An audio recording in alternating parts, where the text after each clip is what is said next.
Inner Technology National Conference, Introspect, Innovate, Integrate. And we are here to present to you a bouquet of variety of events and sessions. And I'm sure you all are appreciative of the variety of topics that we bring to you. Some of those are spiritual topics, some of those are meditative sessions, and obviously some of them are experiences that will help us, improve our life, bring peace and happiness to our life, energize ourselves, and when we go back, more importantly, how do we ensure we put all of this that we've learned here in practice in our daily lives? And that's something, if you want to spend some time, collect the flowers from here, fragrances from that flowers, and put it together, a plan for yourself in terms of how do you want to put all of this in practice, making your lives easier, simpler, filled with happiness and peace. And we now have with us BK Aruna Ladva ji. Let's put our hands together welcoming BK Aruna Ladva. Creative Meditation Part 1, and I'm sure each one of us enjoyed it thoroughly, including me. So yes, that was yesterday's session, and today we again have BK Aruna Ladva, who's National Coordinator Kuwait. She first, when encountered the spiritual truths and experience of meditation, it was a tender age of 8. Her deep personal experiences. Okay, so she's kind enough. So, the request is if we can skip the intro. So, yes, we have with us BK Aruna Ladva, spiritual teacher, to help us, work with us on Creative Meditation Part 2. BK Aruna Ladva ji. Let's put our hands together.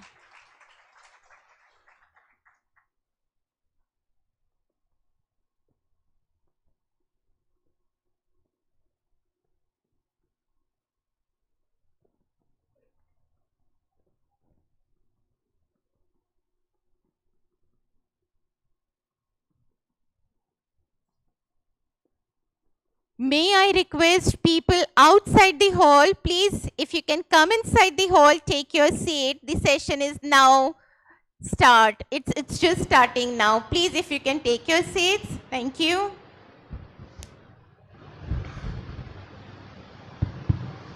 Om Shanti.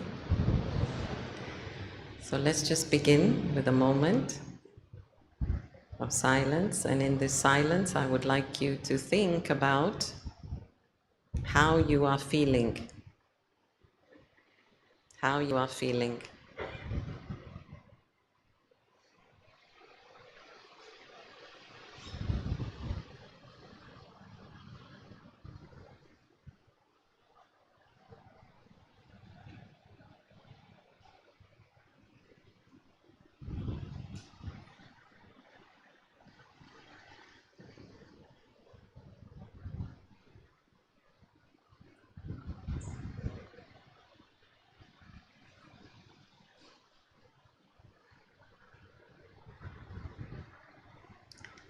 So how are you feeling? Not just good or bad, but try to really identify the feeling. Happy?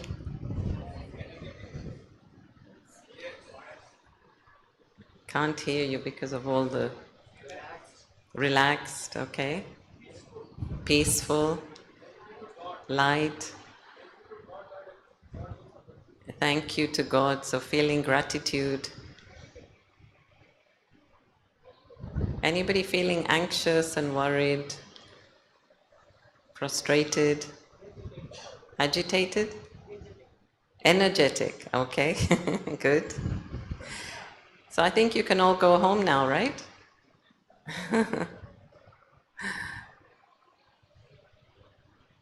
So from time to time, it's really important to check.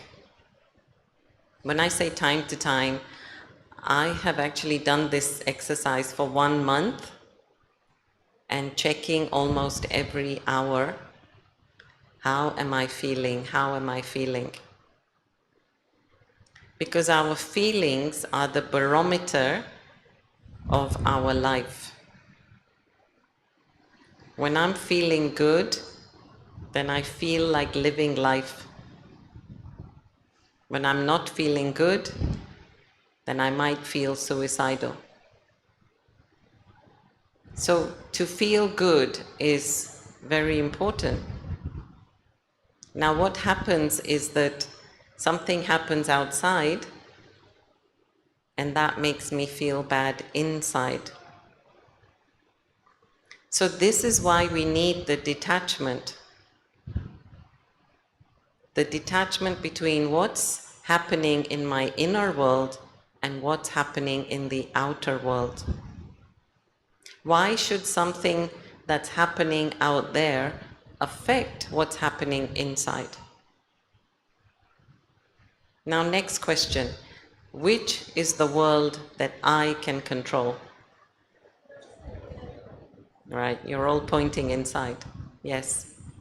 The only world that I can control is my inner world. I cannot control that world outside. All I can do is manage my feelings towards that world. All I can do is try and handle the situations better, but I cannot control it completely. And so this is why we need meditation. I'm biased to meditation because I know that's the only thing that works. So I've been asked to share some of my thoughts, then we'll do a bit of creative meditation, and then I'm happy to take some question answers, and we are together till 7 o'clock. So let's talk about meditation. Meditation, the term meditation comes from the Latin root, which is Madira, which means to heal. That's why you have medicine, medication, medical. It's the same root. So what are we doing in meditation? We are healing the soul. So how is the soul wounded? The soul is wounded from the vices. Every time we go into vikar, every time I get angry, every time I'm arrogant, every time I'm jealous, greedy, I'm actually wounding my soul. Because I'm not living my virtue. The soul's original qualities are all powers and all virtues. So when I, the soul, am not living my love, my peace, my truth, my kindness, my generosity, then I don't feel good. Because there's an internal mechanism. Our conscience bites, and our conscience tells us this does not feel right. Yes, nowadays people give sorrow, and they don't feel that they're giving sorrow, because the conscience has become numb. But most of us, I think, would feel bad as soon as we even step on an ant. And that's because we know that we cannot hurt another soul. So when I'm acting out of virtue, then I feel good, I feel empowered, I feel powerful. And when I'm bossy and rude and arrogant, I know that that's not me, that's not my real self. So how can we go back to virtue? See, I see it as a spectrum, right? So you have vices on one end and virtues on the other end. And when I empower the soul, I'm moving towards virtue. When the soul is becoming cleaner and purer, wiser, then it's moving towards virtue. And then we're not afraid to use virtue. This is the other thing. People are afraid to love. People are afraid to respect. Because what? If I give respect, then what will happen to me? So for some time, the vices worked, right? You got angry, you got bossy, you shouted, and people listened to you. So you think, okay, this thing works, let me use more of it. But what did it do to your relationships? What did it do to your dua, the blessings that I was talking about yesterday? Did I get the blessings? No. So they work short term. You can get things done for short term, but not long term. But here we have seen, and I've been connected with this organization since 1975. And I have been exposed to the dadis since that time. And they just exercise love. And their purity becomes the mirror whereby others can see that they are wrong. She doesn't have to say it. She doesn't have to say, you're naughty, you're bad, you shouldn't have done this. In extreme cases, she might say that. But generally, the dadis became the mirror for us. And we just knew that that was not right. So the purity in the soul becomes the mirror of truth. And so what are we doing in meditation? We are purifying the self, we are purifying the soul. And that's the only way to exercise virtue, is in a state of purity. So purity meaning, I'm not talking about celibacy, pavitrata, that's another thing. I'm talking about even keeping my thoughts pure. Benevolent thoughts, not malevolent thoughts, not bad thoughts, not bad wishing thoughts, but benefactor thoughts, wishing well for others. Can I have this kalyan ki bhavna for everyone? Even when I'm in traffic, even when I'm waiting in a queue in the bank, or when I'm with my family who are difficult, can I have this kalyan ki bhavna for everyone? And if I do, that's my greatness. When I'm being in virtue, I'm not doing anyone else a favor.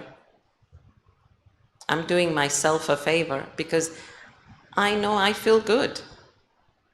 And I know I'm sounding like a broken record, but we only do things in the belief that that thing will make me feel good.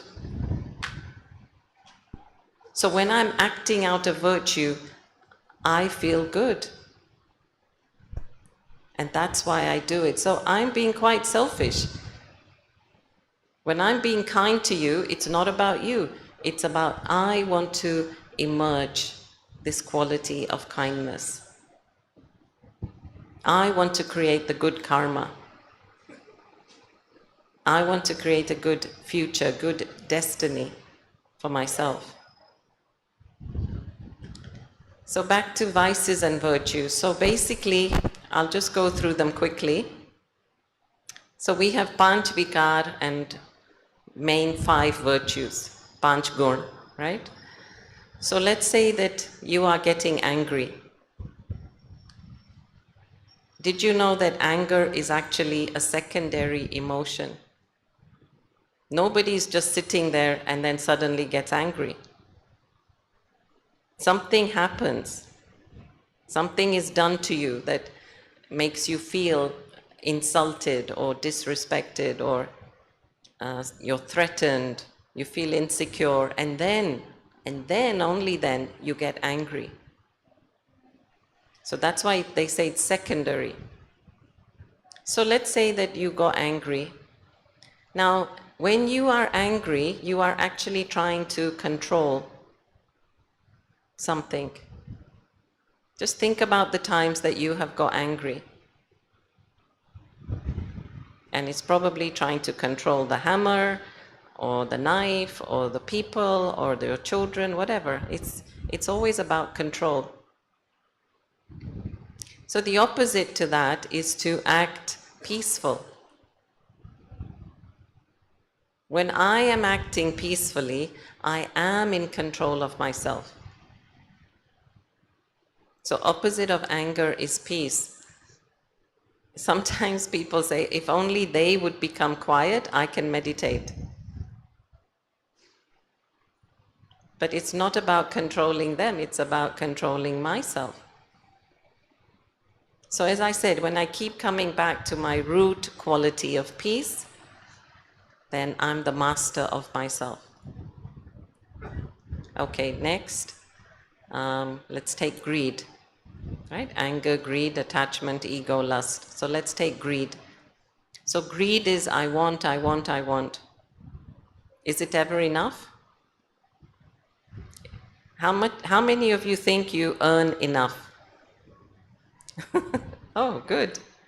I never get such a show of hands. Okay, so you're content. So yeah, how much is enough of everything? Sisters, how many shoes are enough? How many handbags? Brothers, how many shirts? 1, 2, okay. You pass, yeah. So what's enough? So this is where we have to practice contentment. Contentment doesn't just happen like that. I have to tell myself, I am content. I have enough. That's it. Don't wait for some magic and then think, okay, one day I'll become content. No. That is called greed. So the opposite of greed. So greed means that you're not happy, right? Because you want, want, want. So opposite of greed is happiness. When I am happy and content, I don't need anything else. All right? So peace, anger, happiness, greed. Let's take ego. So ego. Again, why do I need to be arrogant? Arrogance is a false sense of myself. You know, when I'm boasting, oh, you know what? I have so many houses, I have so many cars. These are my credentials. I have so many good friends in good, powerful position. Things like that. That is boasting. So this ego is like a false sense of self, a false structure that actually I have set up in my mind. And I'm thinking, okay, I am something because of this false structure. And it can go just like that. And we saw this a lot in the economic crisis. When people lost their money, then they were nobody. So opposite of ego is actually, we say, truth, which is self-respect. So be your true self. Just be who you are. No need to pretend. No need to put on a mask. And people will love you for who you are. So when I'm really just being myself, not trying to pretend to be something or somebody else, again, that's when I'm powerful and I'm happy and I'm content. When I've got the mask on, I'm always worried when the mask might fall off. And so I have so much stress. I have so much to worry about. But just let it go. Just be yourself. Okay, so that's truth and ego. Let's do attachment. So attachment, again, many mothers mostly say, oh, I have to be attached to my children because that is my love. But how do you know when it's attachment and when it's love? And that is, you will feel the pain. जब मोह है ना, Attachment hai tabhi dukh hota hai. But where there is love, you are free. You're both two independent souls. Free. Autonomous. So there's no pain. In attachment, there is some kind of social contract. You will do this and I will do this, or you will do this for me and I will do this for you. And when that contract is not delivered, then there is pain. But the opposite of attachment is love. Love is so liberating, and I'm talking about spiritual love, ruhani pyar, where I'm seeing the soul. Even just now earlier I was talking to somebody, I said, love your child for who they are, not for what they might become. Love the soul. Don't love them because they are studying well. Don't love somebody because they're rich, because they are talented. No, love the soul. This is our practice here every day. Look at the soul and love the soul. Okay, so no attachment and love. And then last is lust. And not just sex lust, but we lust for many things. And we run after many things until that desire is not quenched. And so the opposite of lust is again going back to my pure self and realizing that everything I need is right here inside of me. Everything I need. Even if you say this statement every day, every morning, everything I need is right here inside of me. And so when I feel that fullness from inside, there's not the emptiness. Lust is trying to fill that emptiness. And lust makes me a slave, whereas the fullness makes me a master, a malik. So in meditation, I'm moving in that direction towards the virtue. And it's with every action. Every moment is an opportunity for us to choose. They say between every stimulus and a response, there is a space in which to choose. And so I can choose whether I act out of virtue or vice. And so if I act out of vice, I go this way. If I act out of virtue, I go this way. And that's my choice. So how to meditate? So in Hindi, we use the term dhyan. So dhyan karo, right? Dhyan dharo. But dhyan is also attention. Dhyan do. So in meditation, I'm focusing, I'm concentrating on one thing.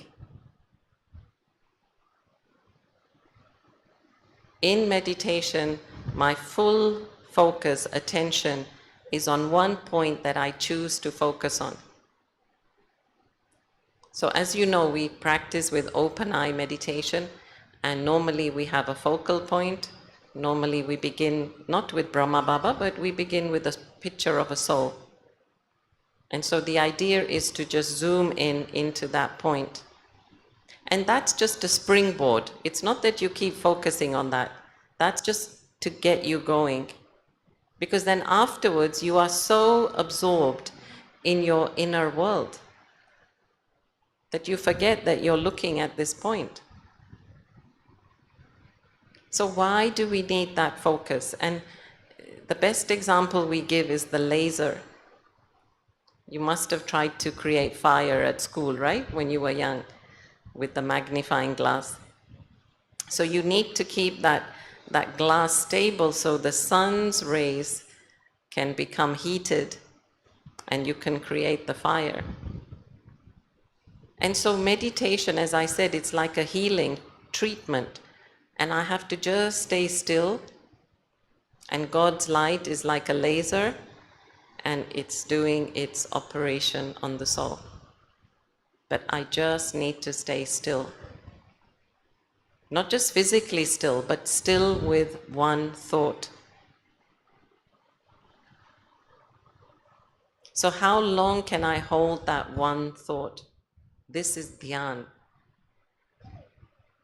And as I focus on that thought, then think about it. As soon as I focus on that point, okay, let's do this now. All of you just focus on your finger, just like this. Just look at your finger. Keep looking at it. So when I tell you to do that, your dhyan has automatically gone from everything around you. Hasn't it? Yeah, you may put it down. Samajh rahe ho na? You focus on this, and so you automatically don't see anything behind that. So it's the same thing. You give your mind some point, and normally we suggest you begin with the virtues. So think of love and light and peace and beauty and respect. Think of these qualities in the soul, and just think about that. And just keep thinking about it. What is respect? Why respect? How respect? When respect? So just churn on that one quality. And then what will happen is that you will become that quality. I mean, you already are, but you will be so immersed in that virtue that you will really feel, yes, I am this. It's not I have it, but I am it. Main hoon, main wohi hoon. Because when you have something, it can be taken away from you, right? But when I am that, it cannot be taken away from you. So then in meditation, I'm sitting, I've got my eyes open, I'm focusing, I decide on one thought, and then I start to go into that thought. Just something before that. When I'm sitting in a state of soul consciousness, when I really detach myself from the body, that's when your thinking becomes powerful.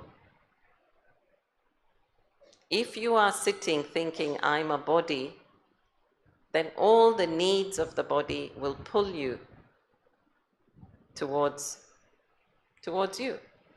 I'm hungry, I'm tired, I want to buy this, I need that. So yes, it's important to sit knowing, feeling, experiencing that you are a soul. A soul is eternal, a soul is immortal. No fire can burn the soul, no water can drown the soul, no sword can cut the soul. The soul is immortal. In fact, this is one point that gave me my spiritual birth.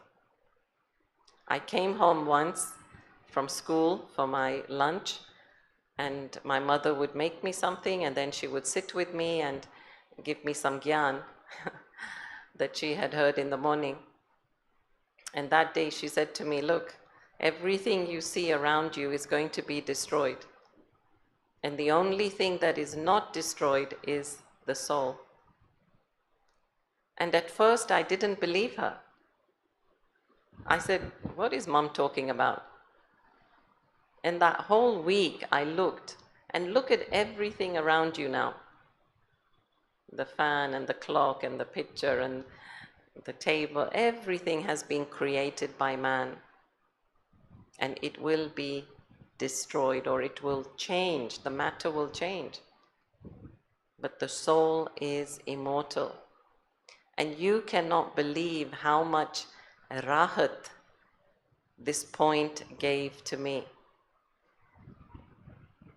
I am an eternal soul.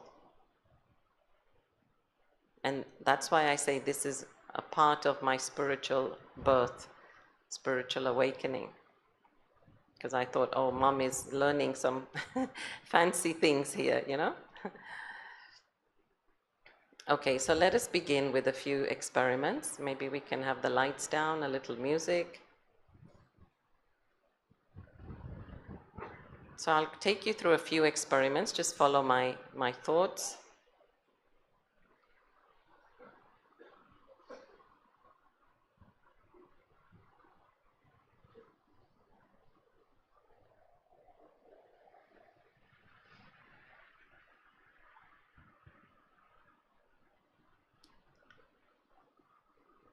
So let us experiment first with the power of thought. So right now it is 6:20 and we are sitting here at Abu Road, and I would like you to think of somebody that you would like to send a lot of your good wishes to.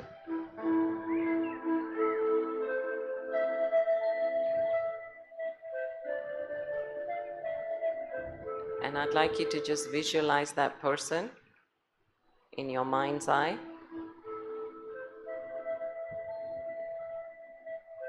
And I'd like you to really zap them with as many good wishes and blessings. Okay, the experiment is you think of somebody you want to send good wishes to, visualize them in front of your mind's eye, and now you are just sending them lots of love, lots of light, lots of good wishes, wishing them well on their journey. And try to make your thought very genuine, very authentic, and very powerful. Because you want this thought to reach them, and later you will ask them if they received something from you.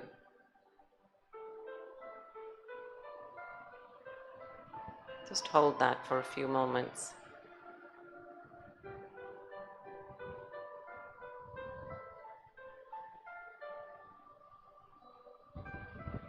Can we change the lights, please?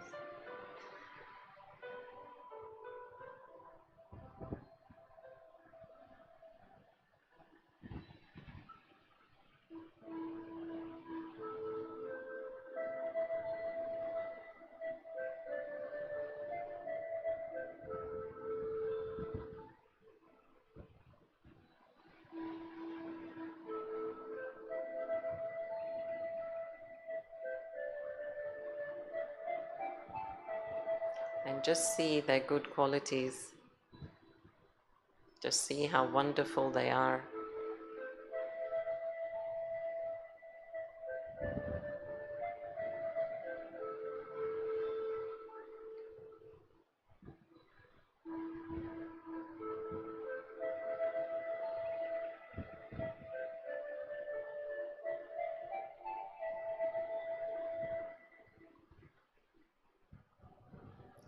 And the next part to this, how do you see them responding to you?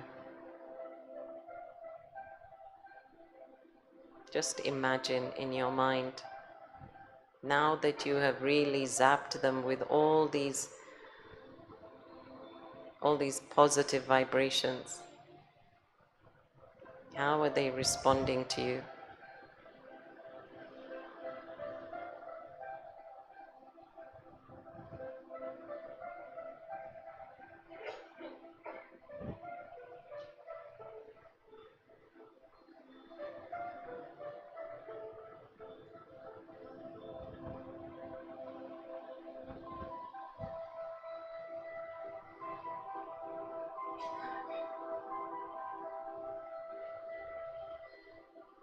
Okay, thank you.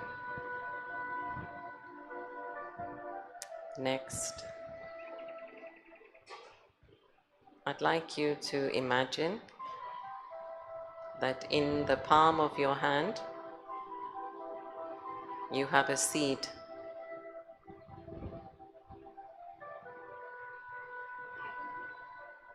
So what is this seed? Today you will plant this seed in your life. What is that? Decide on something that you will plant in your life, something that you will do or something that you will not do. But I would suggest you keep it positive. So instead of saying, I will not get angry, you will say, I will stay peaceful.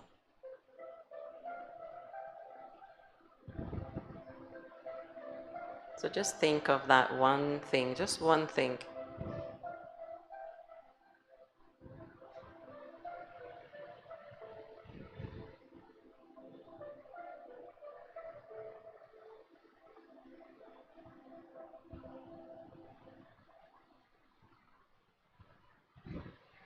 And then you visualize yourself planting that in the soil of your soul. Plant that seed, plant that thought in the soil of your soul.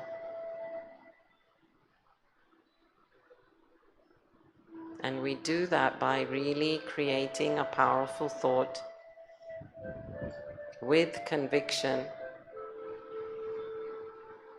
with belief that I can.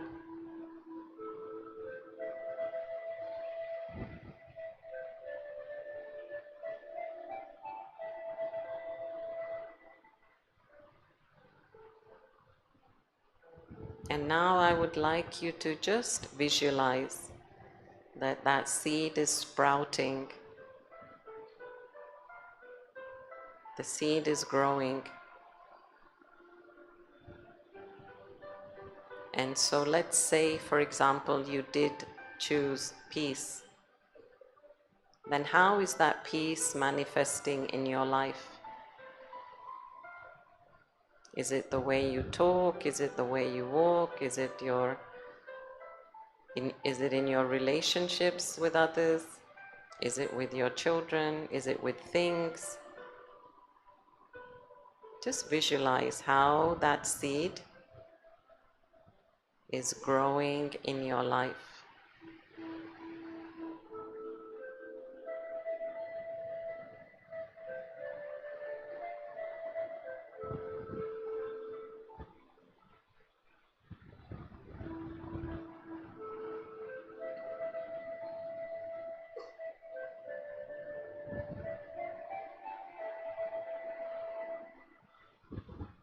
Just try to imagine.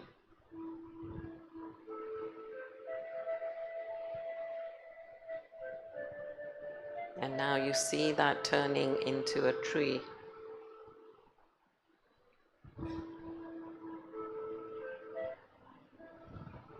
So now you have a peace tree, or whatever you have decided.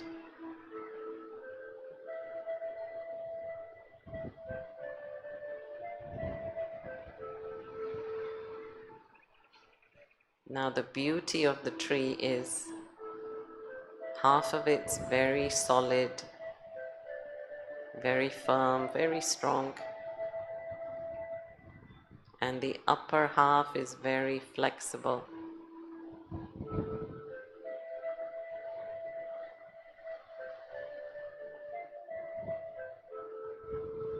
So we need both. When we are peaceful, we need to be strong in our value of peace, but we also need to be flexible.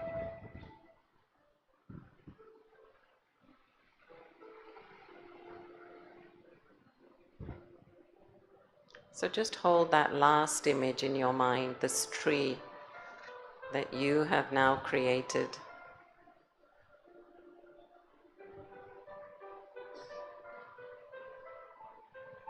And again, every day just water that seed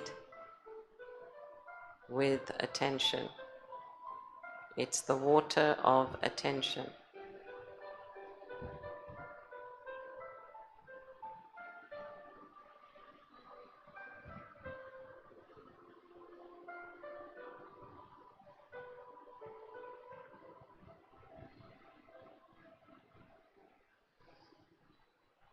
Okay, let's do a third exercise.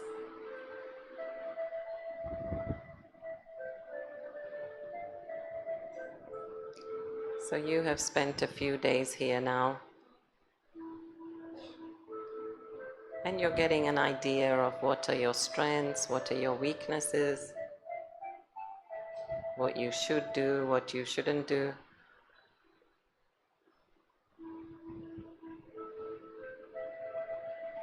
So now I would like us to visualize that there is a big ball in front of us, a big ball of light in front of each of us. You can make the ball as big as you want, as big as this room or even a meter wide. Just imagine this ball of light. So I would like you to put into that ball any of your worries, any of your doubts about yourself.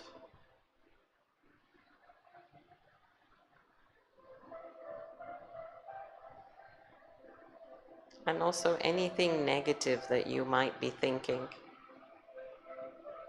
whether about a situation, about a person. Just put it in that ball.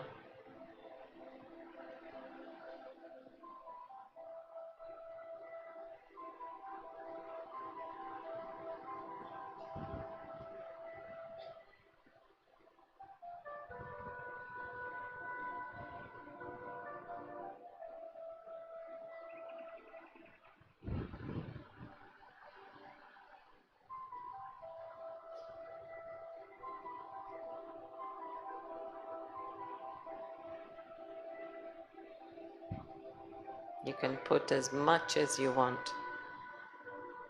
The ball can expand.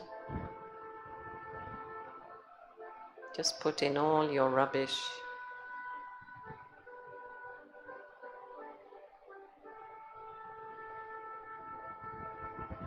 And now just raise your hands towards that ball.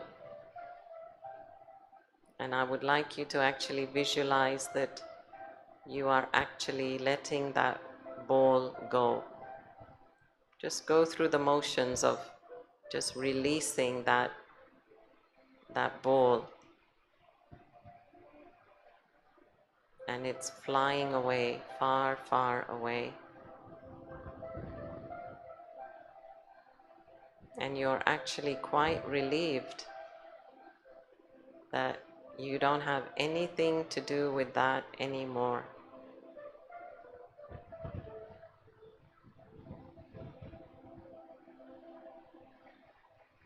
And so now I am just left with positivity.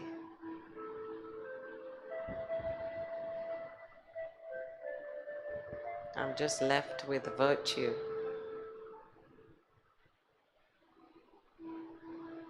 I am a pure, clean slate.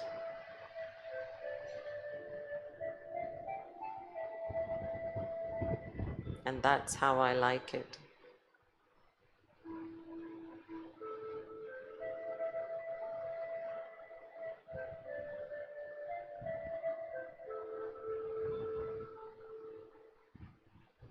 Just still visualize that ball just flying off into the distance. Very much like that balloon that we release, and it's flying higher and higher and higher. And there's no way that I can get it back.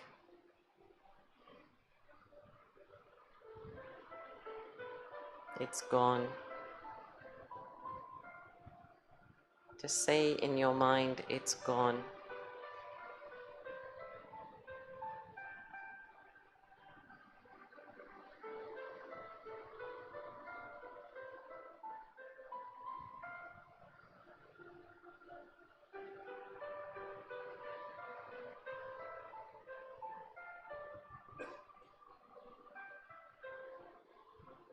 And now let us take a few moments to be with God, Supreme, Supreme Soul, Supreme Father, Supreme Mother.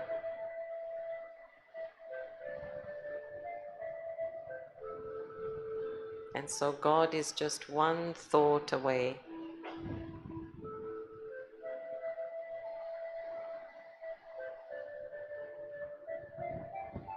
So let us fly beyond this room, beyond this campus, beyond Abu Road,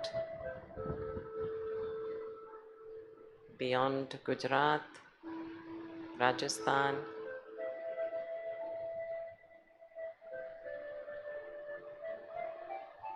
I see myself moving away from Bharat, flying upwards and outwards.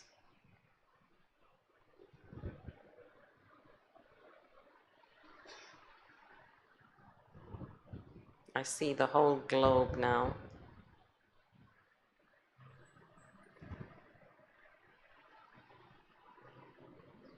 And I take myself out into the universe,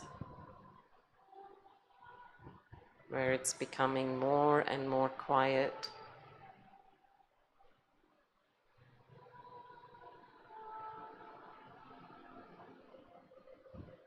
And I fly to my home of light.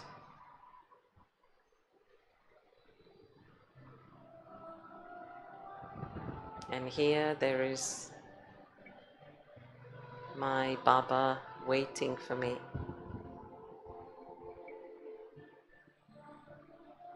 I'm just a speck of light in front of this enormous light.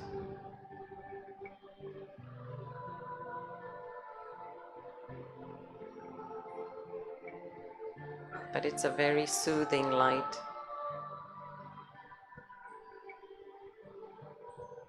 Very comforting light.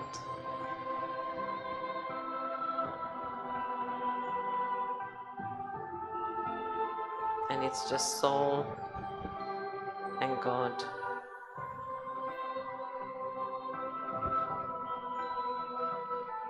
The union that I've been waiting for so long.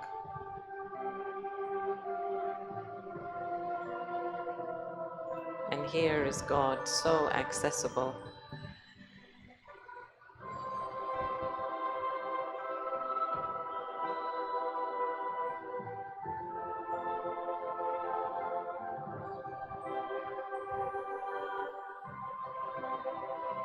And I can see that God is looking at me with great pride, with great love.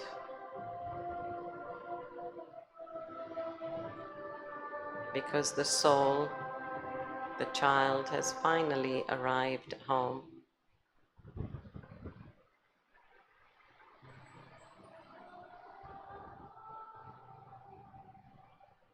The soul is back safe and sound.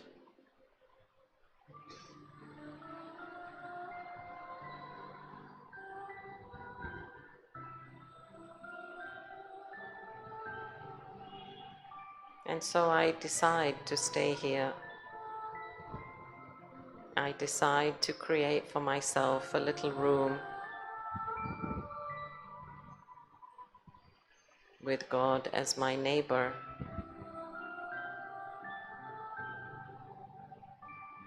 So I'd like you all to just create a little space. Just make it a very comfortable space. Select your walls, select your ceiling, select your chair.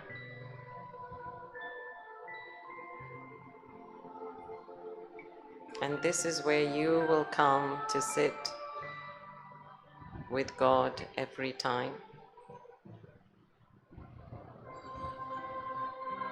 And this is your own private space. No one can touch this space.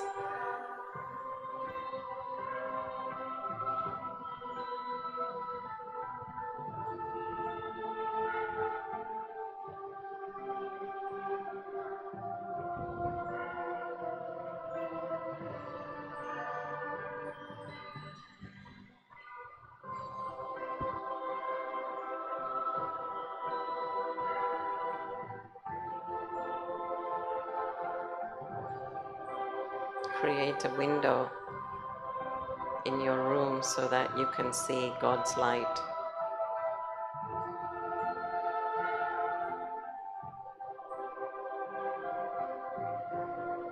All the time.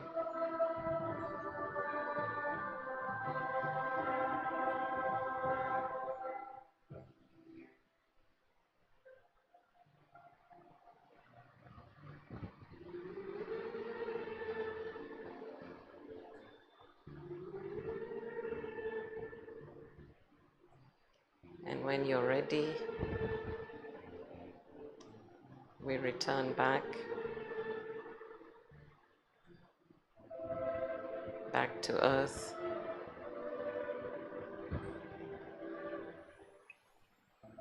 Back to these mountains.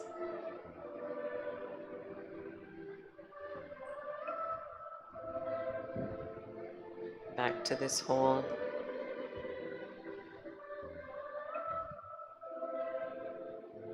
Back to this seat, this body, and back to the center of the forehead.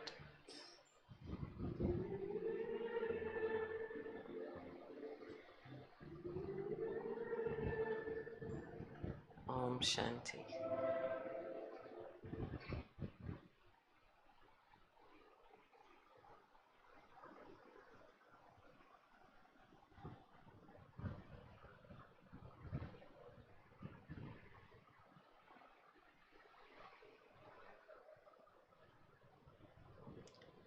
So I'm happy to take any questions now.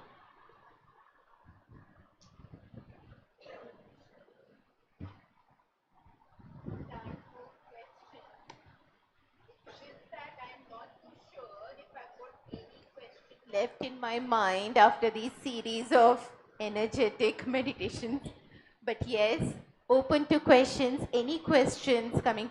What we will do is maybe one by one, if you can do a show of hands, and we've got a microphone here. So whoever, yeah, if you want to come forward, please. You've got the microphone. You can call out your name first and then followed by the question, please.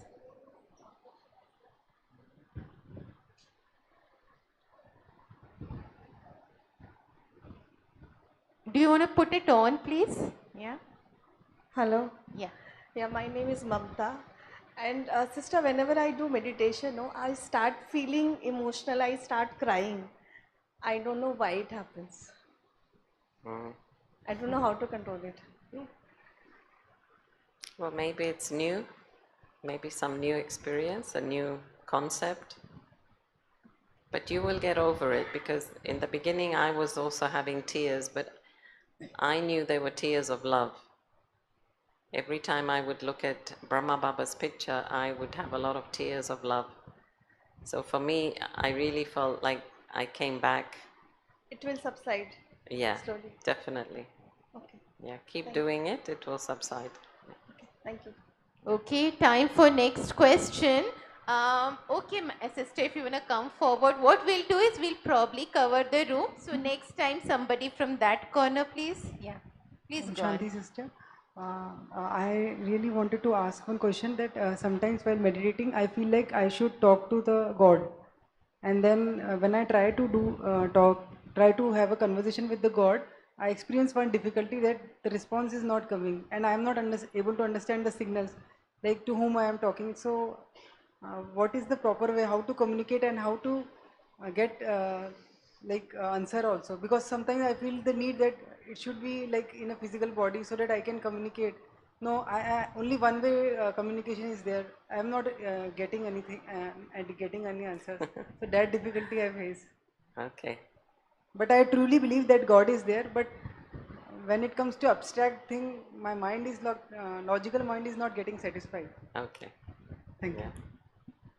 Yeah, this is a question many people have, that is the response I'm getting really a response from God?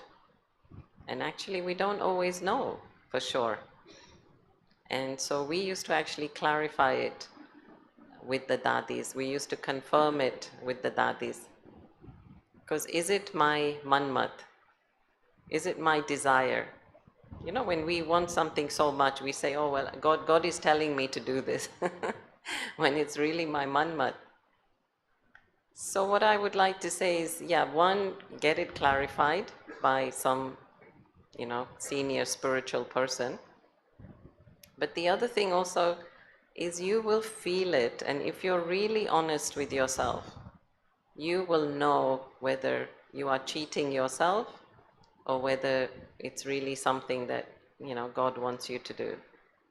So this is why I keep saying it's so important to purify our feelings and really, separate this in our mind. What is vikar and what is virtue? Because the more we get clarity on that, then the answers that come, they feel more clear. It's like if you have a white board, you can easily see, a blue dot, right? But if it's already a blue board, it's very hard to see another dot. So as the soul becomes cleaner, then you'll be able to say, well, this doesn't feel right, and this feels right. And then you will just know from inside, and then you'll just go forth. Thank you, sister, for the question. And I can see the questions are coming from this session, also yesterday's session. And thanks for wearing the smiley badge, sister, on the shoulder. Yesterday's one. Okay, time for another question. Somebody from the back, please. Any questions? Okay, yeah, show of hand. If you want to please come here. Yeah, please, if you can come forward. Maybe the next one can get ready. Okay, until then, somebody, yeah, if you want to, yeah, you can come forward, ask the question, and brother, you can be ready there for the next one. Hello. Om Shanti. Ma'am, during the meditation, how long we should stay? They can come here maybe, so you're not blocking, the views. Yeah. During the meditation, how long we should stay on one thought? How long should you stay on one thought? Yeah. Okay, good question. You stay on one thought for as long as you feel it. You feel like you've become it. And so for some it may take a few minutes, for some it may take a few hours. Yeah, did you know that we sometimes sit for 3 hours, 4 hours, lagatar meditation? We are just sitting in, one spot.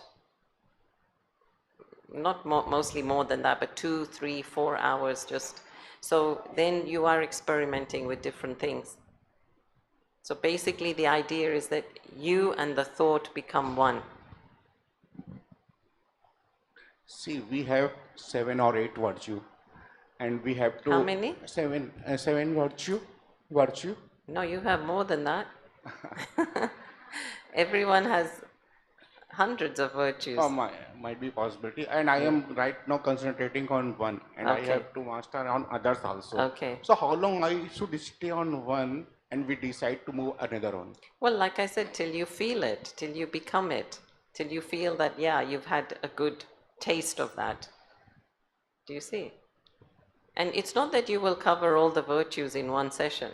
Not. Different sessions you take up different virtues, and also virtues that are related to what's going on in your life. So maybe right now you need patience. Right now you need courage. So focus on that more. Okay? Thank you. Om Shanti. Om Shanti sister, my name is Rajiv, I am from Pune.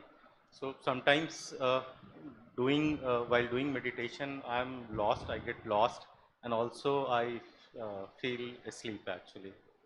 So how to tackle with this? Yeah, see, meditation is very close to sleep, because what you're doing with your mind waves is you're really slowing them down, which is what we're doing when we fall asleep, right? When you're in bed and you think of something, you don't jump up and do it, right? You say, okay, tomorrow, and you try to let those thoughts go. So in the same way, when I'm sitting to meditate, this is why I have to really pay attention to focus. Like I have to, dhyan means attention. I have to pay attention. So pay great attention on whatever thought you're trying to experience. It's when we lose that attention that we then fall asleep. The other thing also is you have to make your meditations creative. Like I love meditation because I feel like I do different things, you know, I go to different places. So I love it and I can sit for long. So you have to become creative and bring newness into your meditation.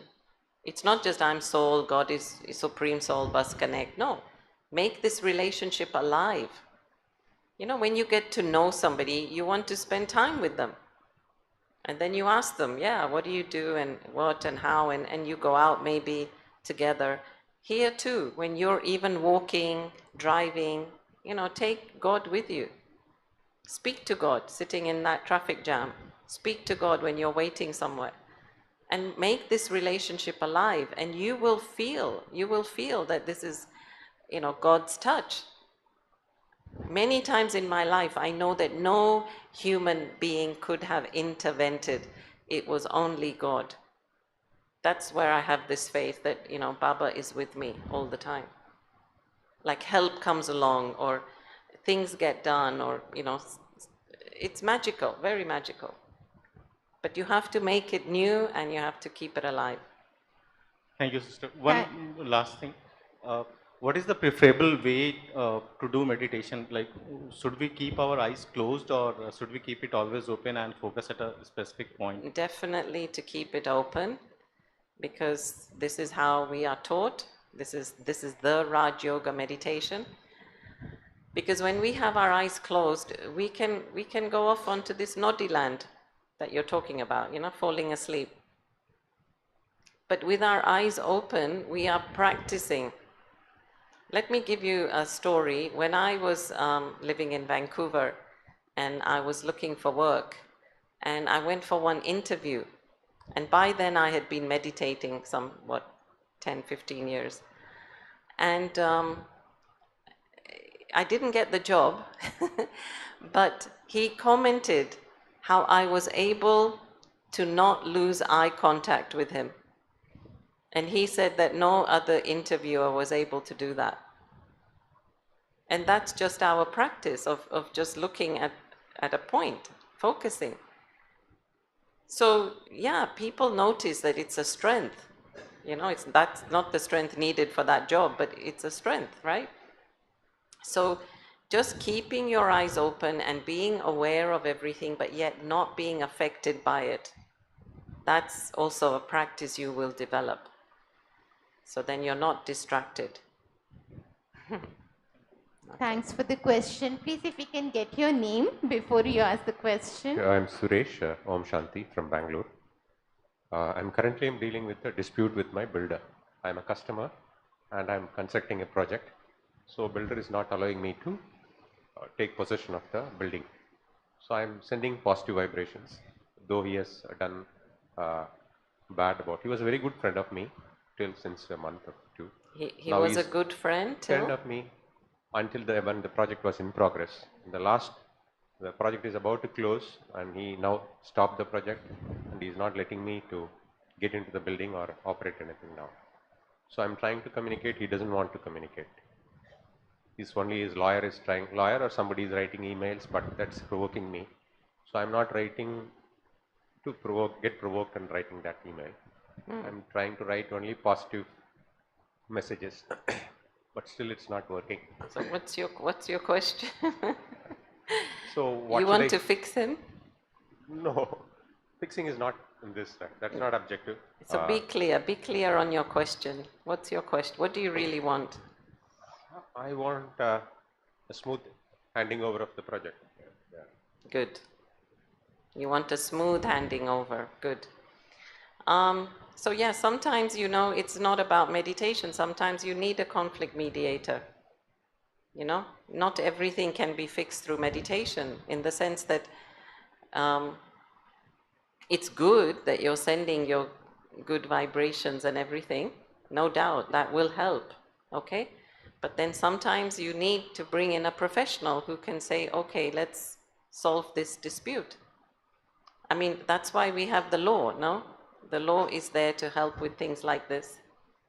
But the meditation will help you to stay calm, whilst you deal with that dispute, the meditation will help you to keep and maintain that good relationship because you're having good wishes for him. So hopefully he will melt and, you know, not be as aggressive. So meditation helps, but you also need other professional help as well, I would say. Thank you. Okay? Okay, thanks. Don't just sit and wait and say I'm meditating and then, yeah. Thanks for the question. Yeah, your name first, please, sister. Samriddhi, I'm from Bangalore. So my question is that I don't understand how the other person is taking my forgiveness, because sometimes we, like many times we go through bad times, right, due to some other person's action or reactions. So as per Brahma Kumari journey, and what I learned here is that forgiveness is something you're doing to yourself. You're coming out of the situation, and next day you have to be happy and be normal, right? You have to start your day with happiness and be normal. But I have seen that when we forgive the other person, right, like by our action, we are not fighting, we are not getting angry or anything. I see that the other person take it for granted or take it as a plus point. Okay, so that is something which is not, you're not impacting or affecting her or him. So how to make sure that the forgiveness is not taken in the wrong way or the other way? Because when we Yeah, step out, right? But that doesn't matter, right? This is about you. It's not, you don't worry about what the other person's thinking. When you forgive, right? Forgive. When you first give and when you let go, you are helping yourself. Do you see? See, if we don't forgive, then we are taking the poison and we're expecting them to die. So forgiveness is about us. Forgiveness is about me letting myself go from that situation, from that pain. But what if we are interacting with that person, or so, like if it's a colleague or a family member, every day in, day out, we have to interact with them, and they are not going through Brahma Kumari or they're not going through that spiritual journey, Yeah, right? yeah. So sometimes I feel that forgiveness is not working. It's like, and giving good vibes also, right? And at the same time, I cannot come out of that area or zone because I have to be No, there. forgiveness works. You think it's not working, but forgiveness works. What's not working is they are not changing, but then that's not your job, no? They may hold on to their ego, but it's not for you to change their ego. But you will become a better person. You will have a clearer conscience. You will sleep better at night. So forgiveness is really, get this clear. When I forgive, again, I'm not doing the other person a favor. I'm doing myself a favor. I'm letting go. And I'm becoming lighter for it. Do you see? Despite of whatever they are doing. Yeah, despite. And if they don't change, that's their karma. That's their drama, right? But I'm making an effort to change. So that's my drama. That's my karma. Yeah? Thank you. Thank you, sister. A quick time check. We've got 3 minutes to go. So maybe both, oh, we had two of them. So can we just have one brother, one sister asking one question each? Om Shanti मेरा नाम नीलेश है मैं अहमदाबाद गुजरात से हूँ first of all आपका ये जो creative meditation है दैट इज़ अमेजिंग वो कहीं भी अवेलेबल है लाइक यूट्यूब या ऐसा कोई भी कि जिसमें हम लोग ज़्यादा से ज़्यादा प्रैक्टिस कर सके I think they've put it on the YouTube, the IT. They will give you the link. Yeah. Second मैंने यहाँ पे ऐसा सीखा कि जैसा अन्न है वैसा ही मन है तो ये गार्लिक और ओनियन पर्टिकुलर कैसे ये मेडिटेशन में या मन के ऊपर उसकी विकार में इफेक्ट हो सकती है एज अ विकार Okay, so what we have learned is onion and garlic, they actually stimulate your mind. They're stimulants. Okay? And they actually encourage pilots not to have garlic before they fly so that they can maintain their sense of sanity. मतलब मन स्थिर रख सके यानी कभी ऐसी decision लेनी पड़े तो मन स्थिर है, you see? So, yeah, and you know when you cut the onion, it makes you cry, right? I mean, it has this effect, a physical effect on your soul, on your hormones. So if you're trying to meditate and calm your mind, then you take onion and garlic, it's actually counterproductive. You see? So this is why we avoid, and apart from that, you know, right, that in the temple we do not offer onion and garlic because they have a bad smell and a foul smell actually. So it's not something that is offered to the deities. So that which is not offered to them cannot be offered to us, right? Hello, I'm Snehal from Surat. Om Shanti. Whenever difficult situation is coming to our life, it is said that it checks our patience, it makes us strong, and we evolve as a soul. And on the other hand, it is said that your bad situation is the result of your past karma. So which one is true? Both. Both. Both are true, no? Both are true. Means Yeah. we evolve also, and we are just getting whatever. Yeah, is- it's see, whatever comes to you, it's how you respond to it. When a Yes. situation comes to you, we have created it somehow. Now, what I do with that will depend on how I evolve, right? Yes, yes. So again, koi gussa karta hai, gussa karke aata hai. How do I respond to that? If I shout back, it's just going to escalate. But if I stay calm and peaceful, it's going to deflate, right? In my case, I was under depression for last 15 years. When I came into the contact of this institution and the teachings of Brahma, Kumaris and Sister Sivani's video and all that, then I started making positive thoughts and all that. And now my medication is over. I'm okay. Good, fantastic. Thank you. Thank you, sister. And one last question, please. Om Shanti Didi. I'm Kajal Patel from Ahmedabad. My question is like how we can get rid of our past karmas. We are Oh. doing meditation and everything, but we have done something wrong in the past. At that time, we are not aware like we are doing wrong thing. But present, we want to get rid of this past karma that are bad karmas. So how we can do that? Yeah, well, it's a long answer for a short moment. But basically, जिन्होंने course नहीं किया है ना, मैं ज़रूर कहूँगी कि please आप जाके कोर्स करो, because in that we have a very clear explanation of karma. Actually, 1-2 घंटा उसमें हम लगाते हैं, and one of the main ways to clear karma is meditation, योग, ध्यान. जैसे मैंने कहा ना, वो laser light. It's actually burning away the past karmic accounts. तो जितना हम योग लगाएंगे उतना हमारा हिसाब किताब चुकतू होता जाता है. Yeah, but still like past karma create our destiny, right? And we can't change our destiny. Whatever is No, coming we're changing from now. No, this moment is a new moment. तो जब जो हुआ वो अब तक हुआ ना. Right, right. So even what I did in the past, I can clear that with yoga.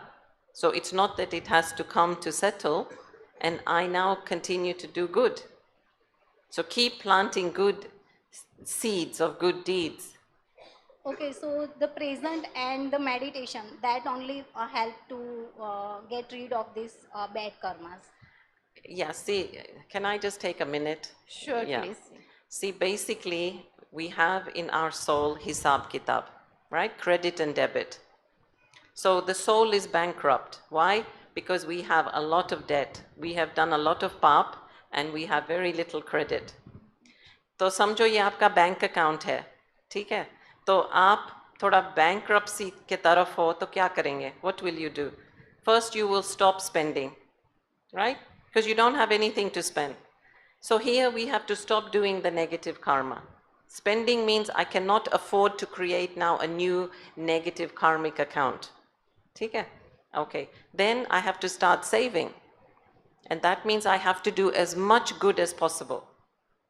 Sabke saath, just keep doing good with everyone. Don't choose, don't be selective, like don't be preferential. Just keep doing good for anyone and everyone. Okay.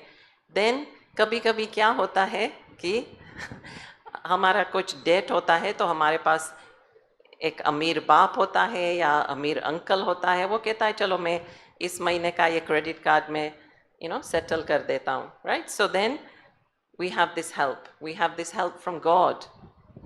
So God can help us. There can be grace of God. And He will say, okay, I'll help you settle this for now. But then He cannot keep doing it. Even your dad cannot keep settling your account because how will you learn? We have to learn ourselves, no? We have to learn to budget.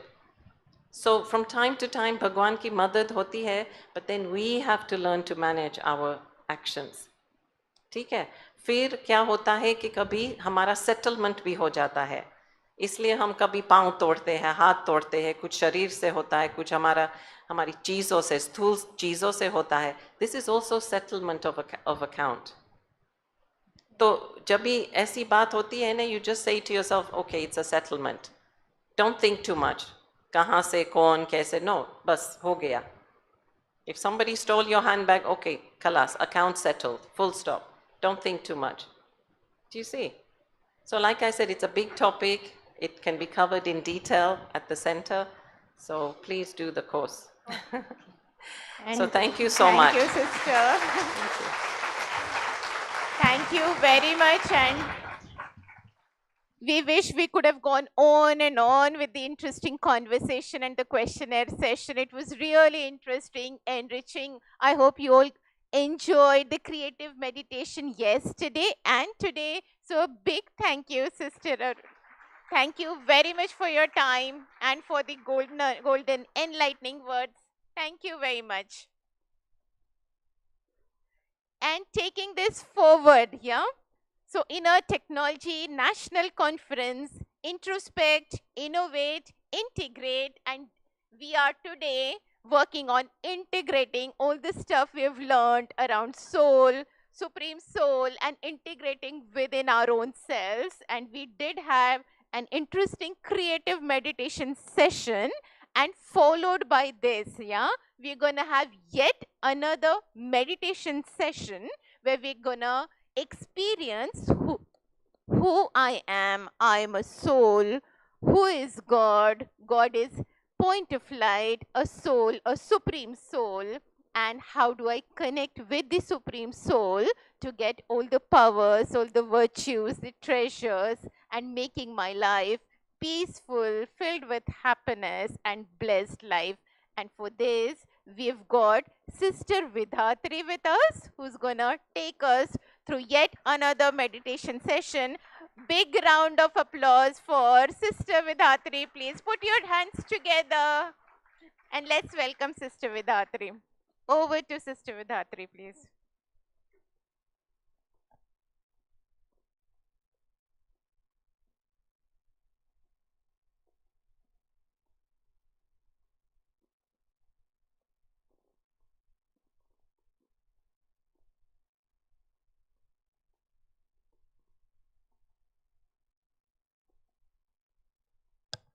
Okay, before we start with meditation, a quick warm welcome of our sister Vidhatri. So may I request our sisters, Tanuja sister, please if you can come on the stage and welcome our guest here, Vidhatri sister. So let's put our hands together. Warm welcome, Vidhatri sister, for taking time off for us, enlightening us with meditation rounds. We did have one meditation round earlier, and this is the second round we're having with Sister Vidhatri. So a big round of applause, Varsha Didi welcoming Sister Vidhatri.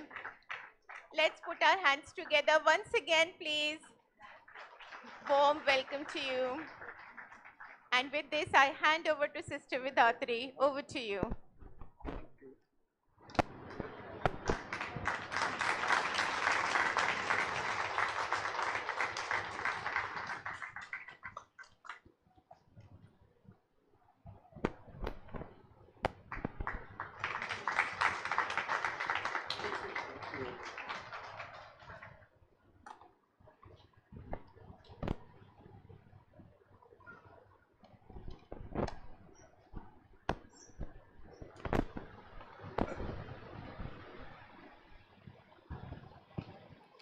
Om Shanti.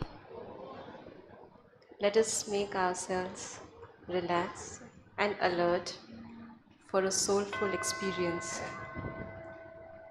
to innovate ourselves.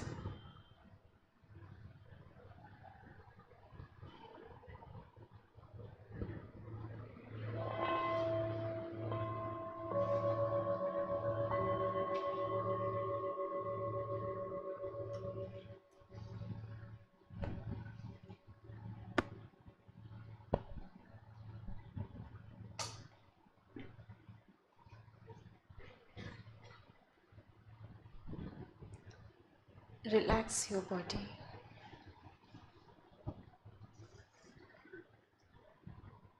And your mind.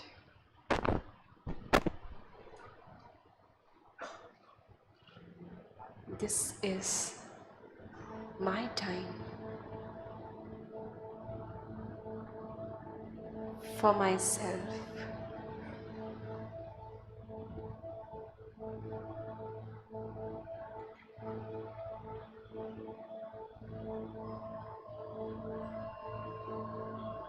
I have been meeting many people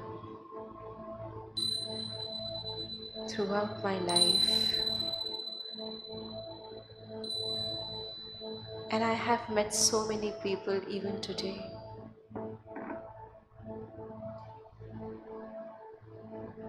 Now, let me meet myself.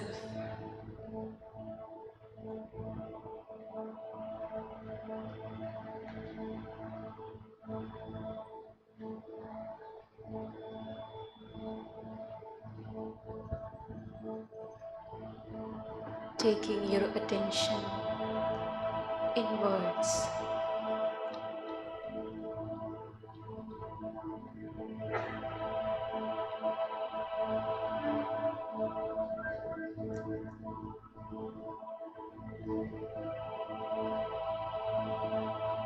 I realize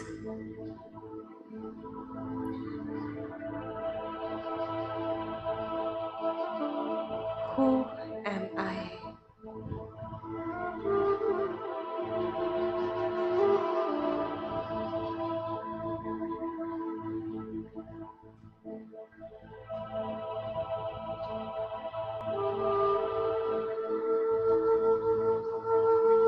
Covered by the skin.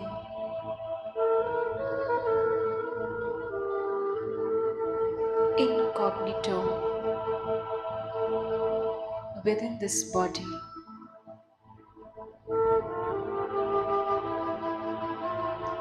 I am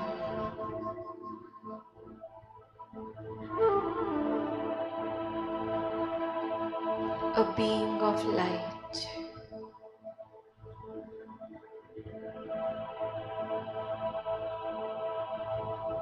Sitting very comfortably, relaxed at the center of the forehead.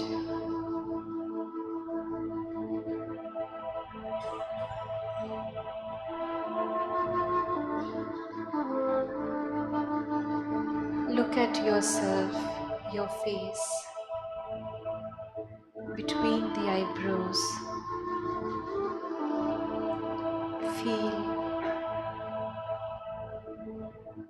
a tiny, invisible, yet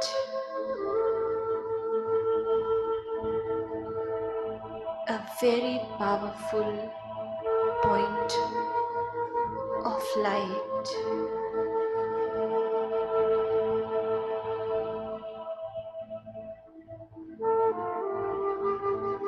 Shift your consciousness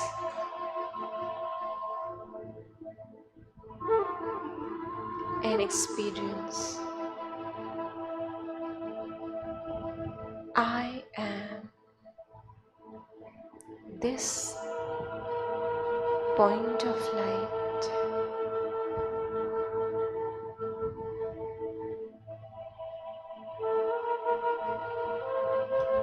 Bright,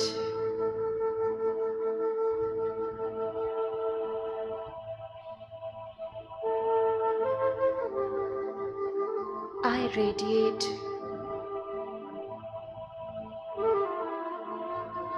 my energy, my light all over my brain, my face.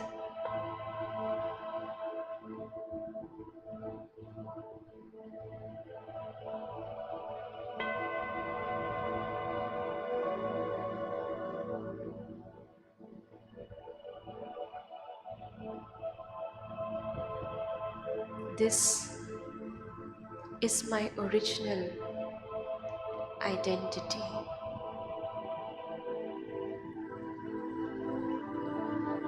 Which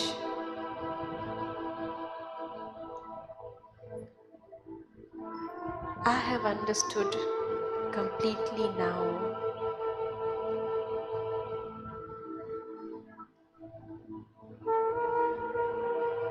I am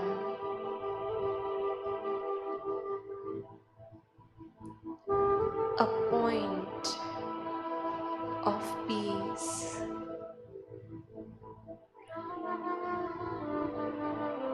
a point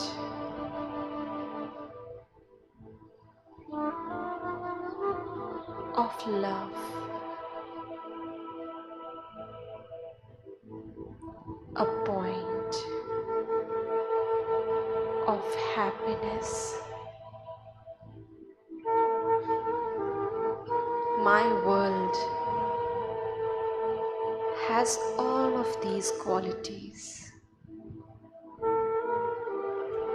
I can feel them within me.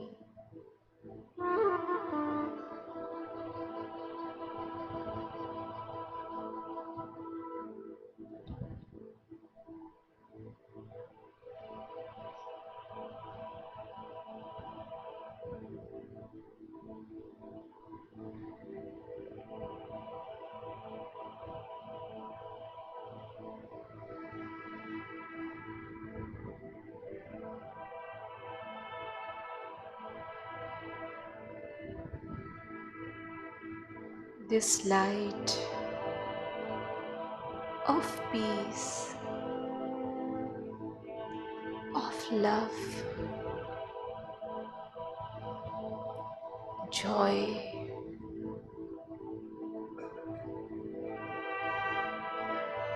is spreading all over my body.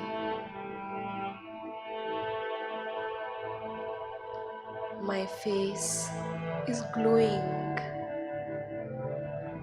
with this light,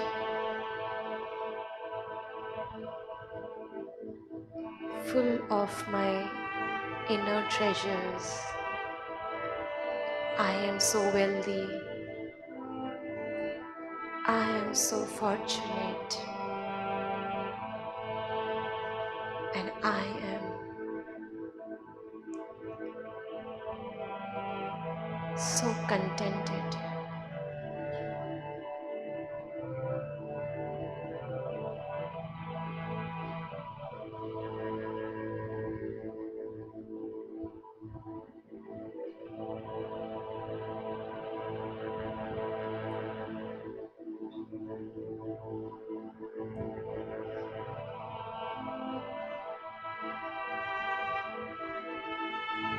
I have found within me whatever I was looking outside.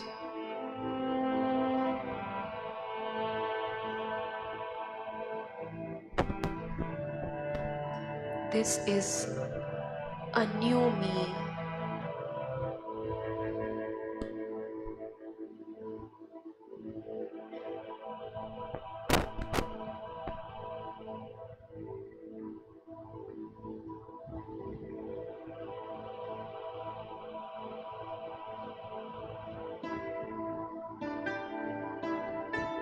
I can also feel the presence of someone around me as my companion.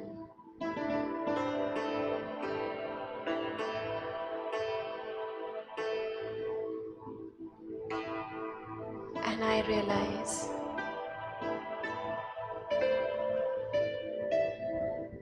it is none other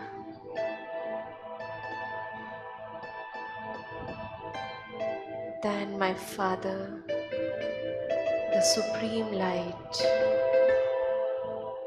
the Almighty, the ocean of all virtues, and powers.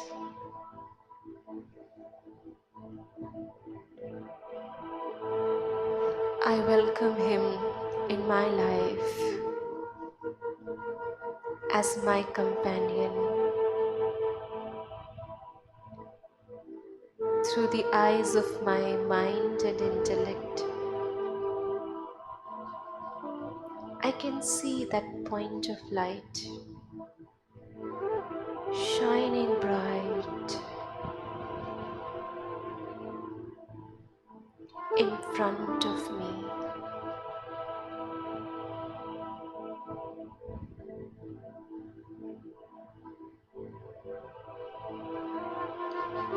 His arms of light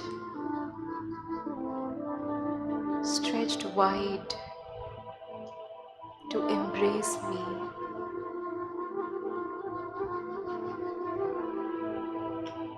At the moment,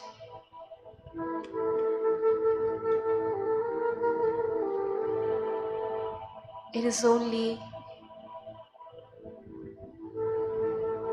I and my Father.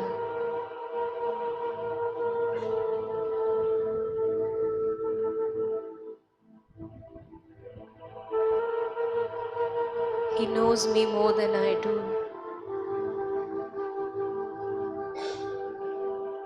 He cares for me.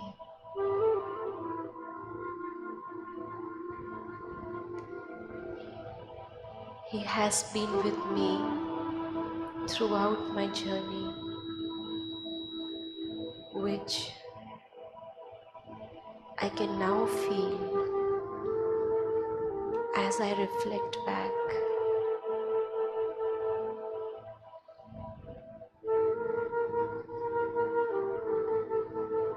I embrace him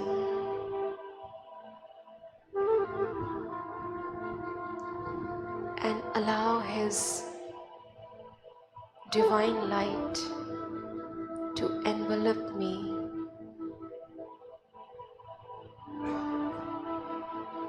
This beautiful meeting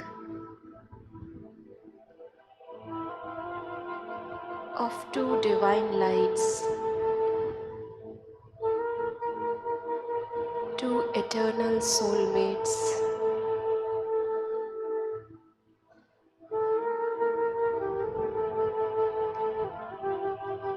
who have been waiting for each other.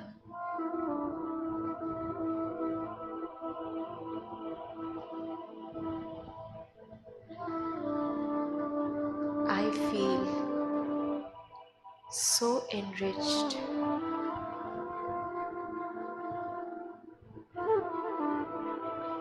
so empowered, accepted,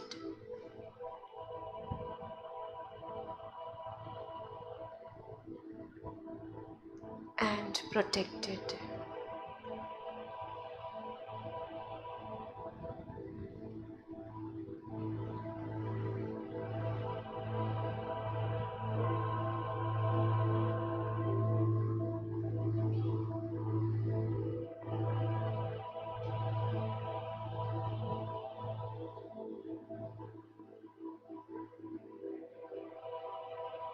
I can feel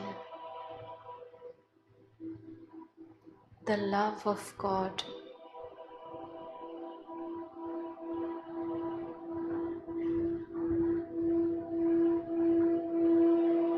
It is the purest form of love.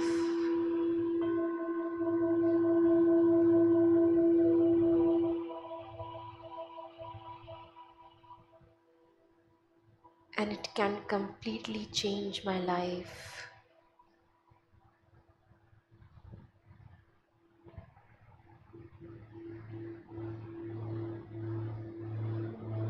Embracing me, he assures me, my dear child,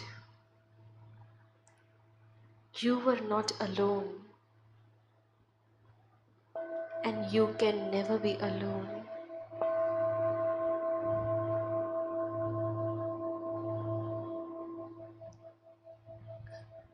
have been walking with you, but now I want you to let me hold your hand.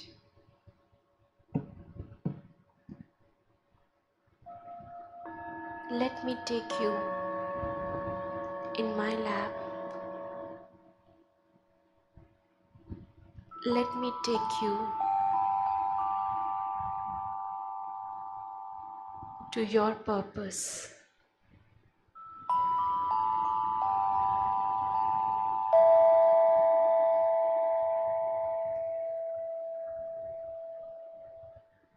Let me give you a new life, a life blessed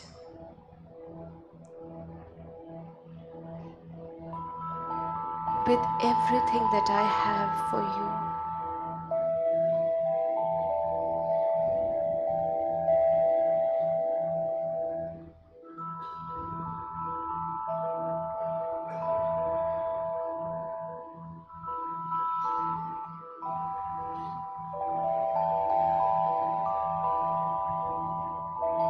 Just allow God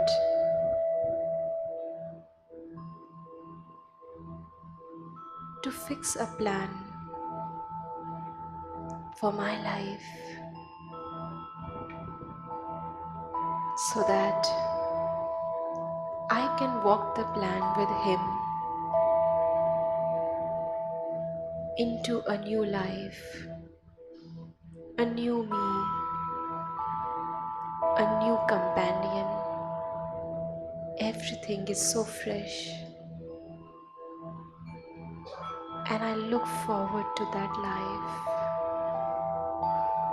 Spend a few moments of peace and silence as you see God planning your life for you.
Om Shanti.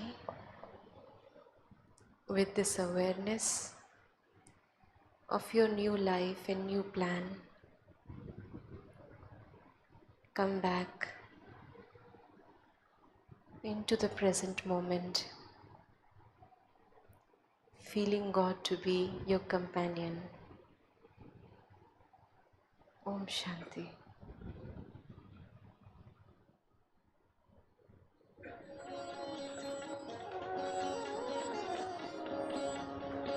Shiv की याद रहेगी तब आँखों में समाया वो होगा। हम धन्य तभी बन पाएंगे जब ऐसा प्रिय जीवन होगा। यहाँ हमारा तन होगा, वहाँ हमारा मन होगा।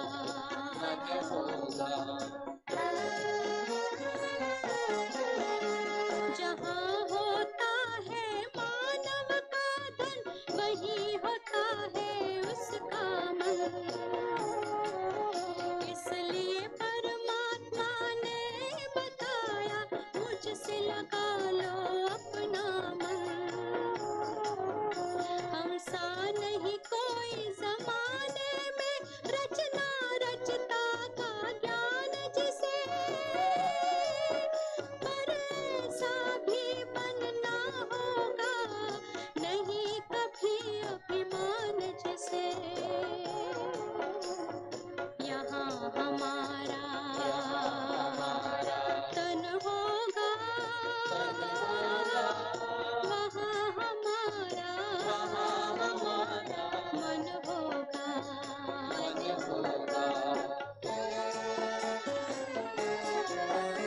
ये दुनिया तो मायावी है, माया से भला कैसी यारी।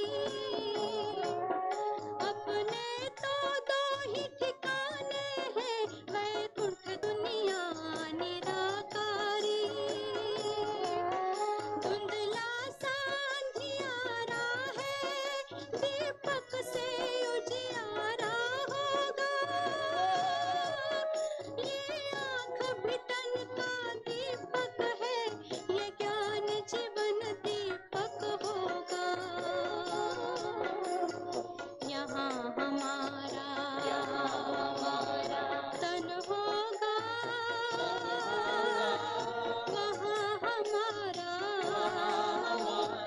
मन होगा। अरे शिव की याद रहेगी तब आँखों में समा